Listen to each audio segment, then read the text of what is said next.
Hello mga kabuhay, magandang araw. So ayan, so bali yung schedule natin ngayon is maglalagay tayo ng yung chicken manure sa tanim nating sa tanim nating pechay nung nakaraan. Almost 3 days na siya kasi dapat sana nalagyan to nung una pa kaso ang problema, yung deliver ng ipot matagal. So ngayon pa lang. So ayan, meron tayong 20 sako na ilalagay natin. May git pala, 1.5 kilo ng pechay yung natanim natin dito sa na land prep natin nung nakaraan. So yan, meron tayong 20 sako, baka hindi naman tumaubos lahat.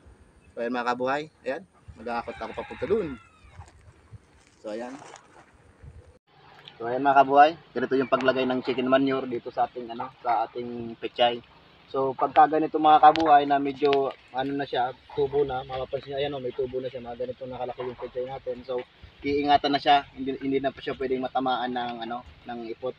Kasi pagka nalagyan ng ganyan ng ipot, ay yung pechay natin ng ganito kalaking ipot, baka ng chicken manure baka malusaw kasi mainit yung pechay. So ang diskarte ng mga kabuhay, pag mo masyadong ilapit diyan sa pag mo ilapit masyado diyan sa puno ng pechay.